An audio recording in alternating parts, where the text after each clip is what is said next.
we're all out of shape and you're not. Like you'll kill it, and I would die. Well, no, He's like, well, yeah, you're right. Kind of. I don't know if I'd take you, but anyway. So today we're joined by David Platt, and he is the pastor of McLean Bible Church in Washington, D.C. He is the author of 3, count them, 1, 2, 3 New York Times bestsellers, and he has a new book called Something Needs to Change. So I appreciate you being here with us today. It's great to be here. You know what needed to change were these seats. These are the parts that no one sees, like when we do things and we shoot videos or whatever, and we both walked in, and they lowered your seat and raised mine all the way up. I didn't expect that. Are you sitting on a phone book? No, I'm not sitting on a phone book, Pastor. Like, how tall are you? I'm like 6 foot, 5'11", maybe. I'm just 6 foot. What are you gonna do? I'm 5'6". But you seem like you're in good shape too. Like, you don't seem like a typical Wally, so do you, man. No, you're just being nice at this point. I know that. But see, okay, here's why I bring this up. You have this new book, okay, and there is what looks like a movie trailer for a book. There's helicopter shots. There's you hiking and in the mountains and stuff like that. Like, you look like you're like a Navy SEAL. I'm definitely not a Navy SEAL. Okay. I know those guys, and I'm not anywhere near that level. So, why was this trip for you such an epic trip that kind of inspired the book, Something Needs to Change? Yeah, I travel overseas 3 or 4 times a year, but these trails, way up in the Himalayas, so we landed about 12,000 feet, so that's about the highest you can find a village and still be maintaining life. And more than anywhere else I've been in the world, they represent just this collision of urgent spiritual and physical need. Did it mess with you as a pastor? Because you've been out of the country before, so I know you've seen poverty. Why was this different for you then? I mean, it's one thing to stand on a stage and preach to however many people, but it's a whole other thing to be face-to-face with a family whose daughter has been trafficked, to be face-to-face with this man who's lost his family due to preventable diseases, or face-to-face with people who've never heard the name of Jesus. And you start to wrestle with the truths that you preach. And just before God, just honestly, God, why are some people born into such earthly suffering and then only to move on to eternal suffering?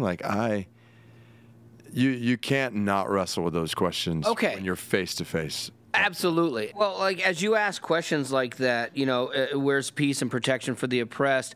And, you declare something, even in the trailer for the book, you declare something that something has to change, and that's the name of the book, Something Needs to Change.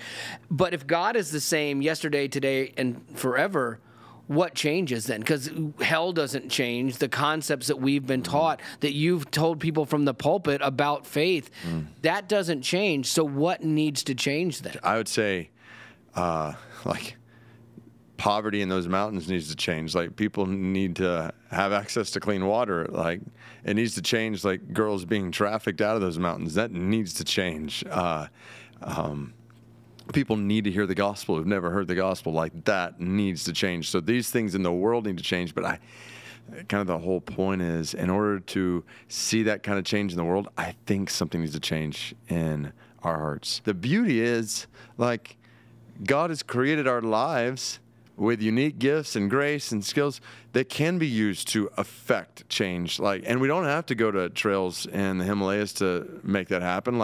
We're surrounded by physical need, spiritual need, if we'll open our eyes to it right where we live. And so that's part of the takeaway. Okay, how can I be a part of affecting change right around me? And then be open to how I might be a part of affecting change far from me. I think that would be shocking for some people to hear a pastor goes on a mission trip and comes back maybe doubting or wondering or questioning things that you grew up learning and knew, and are then next Sunday supposed to tell people about how great God is when you just watched people seemingly forgotten. Yes. And that would mess with you. That's the thing, and that's what we've really got to be careful of, right? So for me as a pastor, I have to, but for all of us, or every follower of Jesus, yes, we open up God's word, we believe what God says, but if we don't do that with a vulnerability and a willingness to get our hands dirty in the needs of the world around us, then we're missing the point. We're totally missing the point.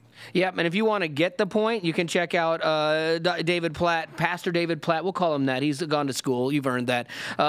David Platt. His new book. It's going to be a New York Times bestseller. It's Something Needs to Change. I'm putting that out there because I think it's going to happen. You got 3 already.